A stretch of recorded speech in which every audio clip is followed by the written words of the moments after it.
ಕಳೆದ ಲೋಕಸಭಾ ಚುನಾವಣೆಯಲ್ಲಿ ಅವು ಕಾಂಗ್ರೆಸ್ ಅಭ್ಯರ್ಥಿಯಾಗಿಲ್ಲ ಸೋಲಲು ಏನ್ ಸರ್ ಕಾರಣ? ಈಗ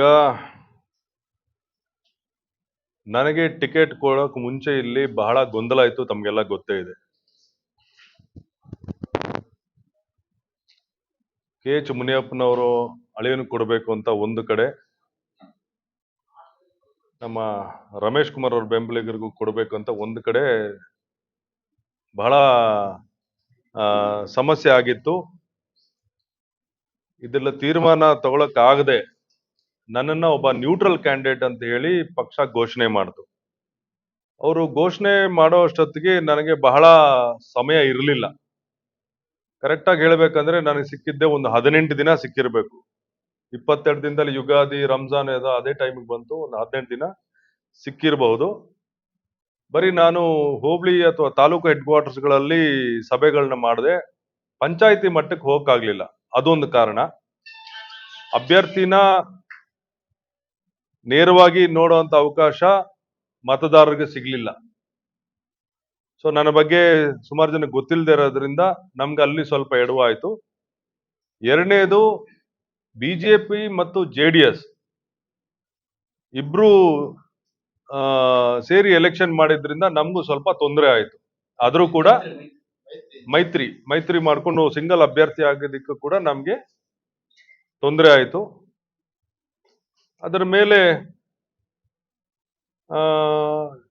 ಈ ಬಿಜೆಪಿಯವರು ಮತ್ತೆ ಜೆಡಿಎಸ್ನವರು ಸ್ವಲ್ಪ ಈ ಕೋಮುವಾದದ ಬೀಜ ಬಿತ್ತಿದ್ದು, ಪೋಲರೈಸ್ ಮಾಡಿದ್ದು, ಈ ಕುತಂತ್ರಗಳಿಗೆ ನಾವು ಸ್ವಲ್ಪ ನಮ್ಗೆ ಹಿನ್ನಡೆ ಆಯ್ತು. ಆದ್ರೂ ಕೂಡ ಜನ ಕಾಂಗ್ರೆಸ್ ಪರ ಇದ್ದಾರೆ ಅಂತ ತೋರ್ಸಕ್ಕೆ ನಮ್ಗೆ 6.25 ಲಕ್ಷ ಮತ ಕೊಟ್ಟಿದ್ರು.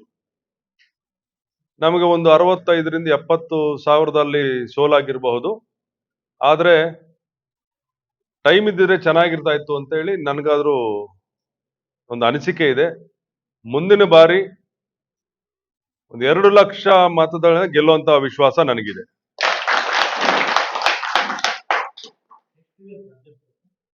ಹೌದು.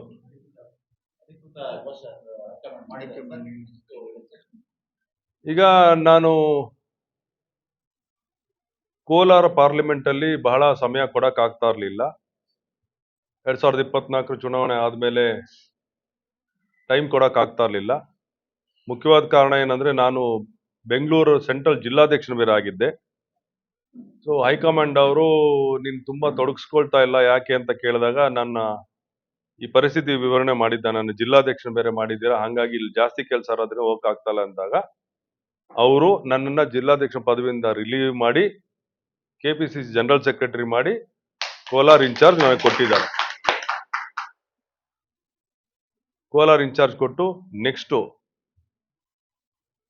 ಅಭ್ಯರ್ಥಿ ನೀನೇ, ಎಲ್ಲ ಸಂಘಟನೆ ಮಾಡುವಂತ ಜವಾಬ್ದಾರಿ ನಿನ್ನ ಮೇಲೆ ಇದೆ ಅಂತ ಹೇಳಿ ಕಳಿಸಿದ್ದಾರೆ.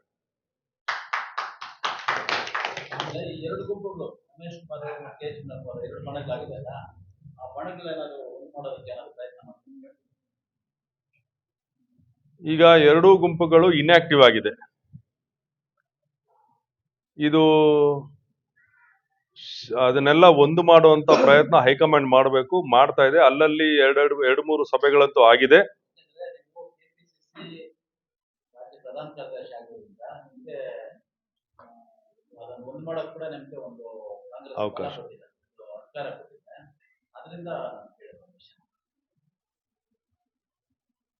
ಅದರ ಬಗ್ಗೆ ನಾನು ಜಾಸ್ತಿ ಹೇಳೋದಕ್ಕೆ ಹೋಗಲ್ಲ. ನಮ್ಮ ಪ್ರಯತ್ನ ಅಂತೂ ನಾವು ಮಾಡ್ತಾ ಇದೀವಿ. ಯಾವ ರೀತಿ ಮಾಡ್ತಾ ಇದೀವಿ, ಹೇಗ್ ಮಾಡ್ತಾ ಇದೀವಿ ಅಂತ ನಾನು ಇಲ್ಲಿ ಹೇಳೋದಕ್ಕೆ ಸೂಕ್ತ ಅಲ್ಲ ಅನ್ಸುತ್ತೆ.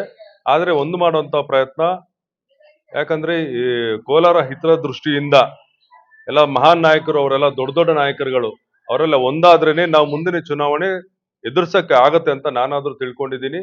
ಒಂದು ಮಾಡುವಂತ ಪ್ರಯತ್ನ ನಾವು ಮಾಡ್ತಾ ಇದ್ದೀವಿ, ಆಗತ್ತೆ ಅಂತ ಹೇಳಿ ನನಗೆ ವಿಶ್ವಾಸ ಇದೆ.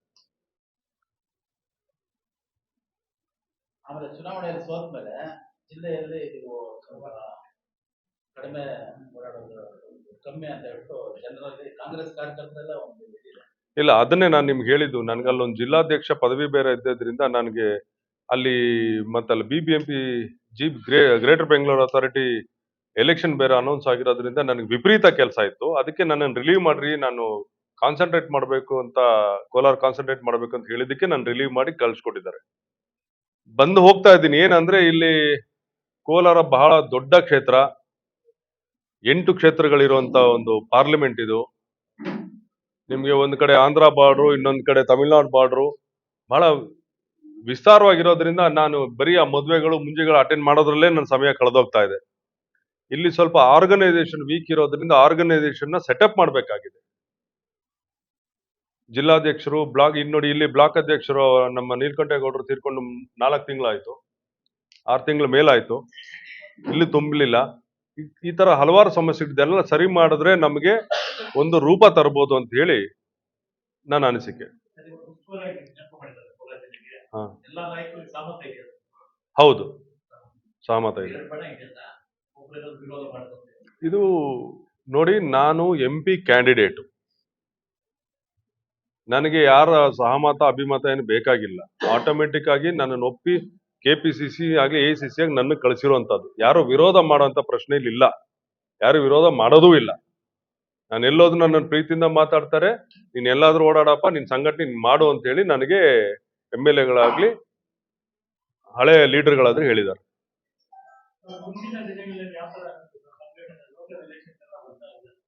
ನಾವು ಎಲ್ಲೆಲ್ಲಿ ನಮಗೆ MLA ಇಲ್ಲ, ಈಗ ಶಿಡ್ಲಘಟ್ಟ, ಶ್ರೀನಿವಾಸಪುರ, ಆಮೇಲೆ ಮುಳಬಾಗ್ಲು, ಎಲ್ಲೆಲ್ಲಿ MLA ಇಲ್ಲ, ಇಲ್ಲಿ ಜಾಸ್ತಿ ಕಾನ್ಸಂಟ್ರೇಟ್ ಮಾಡುವಂತ ಸೂಚನೆ ಕೊಟ್ಟಿದ್ದಾರೆ. ಇಲ್ಲಿ ಪಂಚಾಯತಿಗೆ ಹೋಗಿ ನಾವು ಸಂಘಟನೆ ಮಾಡಬೇಕಾಗಿದೆ. ಕಾರ್ಯಕರ್ತರಿಗೆ ನಾವು ಇನ್ನು ಚುನಾವಣೆ ಆದ್ಮೇಲೆ ಯಾರನ್ನು ಬಹಳ ಟಚ್ ಮಾಡಿಲ್ಲ ನಾವು. ಹಂಗಾಗಿ ಸಭೆಗಳು ಮಾಡಿಸಿ ಕಾರ್ಯಕರ್ತರನ್ನ ಸ್ವಲ್ಪ ಹುರಿದುಂಬಿಸಬೇಕಾಗಿದೆ. ಅವ್ರನ್ನ ಕೆಲ್ಸಕ್ಕೆ ತಗೊಂಡ್ಬರೋಂತ ಕೆಲಸ ನಾವು ಮಾಡ್ತಾ ಇದ್ದೀವಿ. ನಮ್ಗೆ ಈ ನವೆಂಬರ್ ಇಂದ ಸ್ಟಾರ್ಟ್ ಮಾಡ್ತೀವಿ.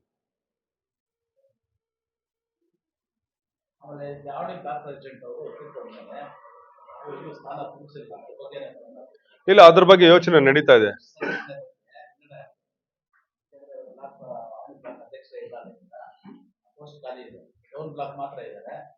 ಮೊನ್ನೆ ಆದಿನಾರಾಯಣ ಅವರು ನಮ್ಮ ವರ್ಕಿಂಗ್ ಪ್ರೆಸಿಡೆಂಟ್ GC ಚಂದ್ರಶೇಖರ್ ಜೊತೆ ಸಮಾಲೋಚನೆ ಮಾಡಿದ್ದಾರೆ.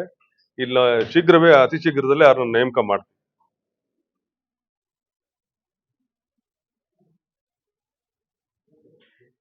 ಮುಖ್ಯವಾಗಿ ನಮ್ಗೆ ಈ ಮುಂದೆ ಇರುವಂತಹ ಸವಾಲು ಏನಂದ್ರೆ, ಕೇಂದ್ರದಲ್ಲಿ 3ನೇ ಬಾರಿಗೆ BJP ಅಧಿಕಾರಕ್ಕೆ ಬಂದು ಕೂತಿದೆ. ಈ ಸತಿ ಬಹಿರಂಗವಾಗಿ ಗೊತ್ತಾಗಿದೆ ಇವರು ಮೋಸದಿಂದ ಬಂದು ಅಧಿಕಾರದಲ್ಲಿ ಕೂತಿದ್ದಾರೆ ಅಂತ. ಈಗಾಗಲೇ ಒಂದು 3 ತಿಂಗಳಿಂದ ರಾಹುಲ್ ಗಾಂಧಿ ಅವರು ಬೆಂಗಳೂರಲ್ಲಿ ಒಂದು ಸಭೆ ಮಾಡಿ ಯಾವ ರೀತಿ ಈ ಮತ ಕಳ್ಳತನ ನಡೆದಿದೆ ಅಂತೇಳಿ ಮಹದೇವಪುರ ಕ್ಷೇತ್ರನ ಒಂದು ಎಕ್ಸಾಂಪಲ್ ಆಗಿ ತೋರಿಸಿ ನೀಟಾಗಿ ಎಕ್ಸ್ಪ್ಲೈನ್ ಮಾಡಿದ್ದಾರೆ ಯಾವ ರೀತಿ ಇವರು ಗೆದ್ದಿದ್ದಾರಂತೆ. 1 ಲಕ್ಷ ಬೋಗಸ್ ವೋಟರ್ಸ್ ನ ಸೇರಿಸಿದ್ದಾರೆ ಅಲ್ಲಿ. 1 ಲಕ್ಷ, ನಾವು ಸೋತಿರೋದು ಎಷ್ಟರಲ್ಲಿ 25,000ದಲ್ಲಿ, ಅಂದ್ರೆ ನಾವು 75,000ದಲ್ಲಿ ಗೆಲ್ಲಬೇಕಾಗಿತ್ತು. 1 ಲಕ್ಷ ಬೋಗಸ್ ವೋಟರ್ಸ್ ನ ಸೇರಿಸಿದ್ದಾರೆ.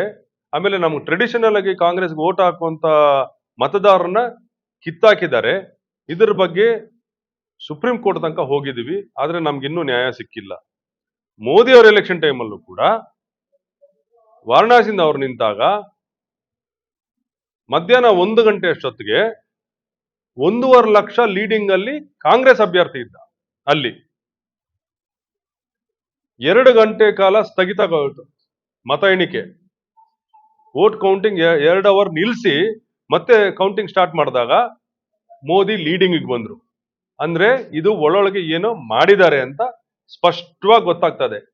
ವಿತ್ ಉದಾಹರಣೆಗಳು, ವಿತ್ ಪ್ರೂಫ್ ನಾವು ಎಲೆಕ್ಷನ್ ಕಮಿಷನ್ ಸಬ್ಮಿಟ್ ಮಾಡಿದ್ರು ಕೂಡ ಎಲೆಕ್ಷನ್ ಕಮಿಷನ್ ಅವರು BJP ಪರನೇ ಮಾತಾಡ್ತಾ ಇದ್ದಾರೆ. BJP ವರ್ಕರ್ ತರ ಜ್ಞಾನೇಶ್ ಕುಮಾರ್ ಮಾತಾಡ್ತಾವ್ರೆ. ಇದು ನಮ್ಮ ಸಮಸ್ಯೆ. ಇದರಿಂದ ನಾವು ಜನಗಳ ಬಳಿಗೆ ಹೋಗಿ ನಾವು ಎಕ್ಸ್ಪ್ಲೈನ್ ಮಾಡೋಣ. ಯಾಕಂದ್ರೆ ಅವ್ರು ಎಲ್ಲಾ ಸಂಸ್ಥೆಗಳನ್ನು ಕೊಂಡ್ಕೊಂಡ್ಬಿಟ್ಟಿದ್ದಾರೆ BJP ಅವರು.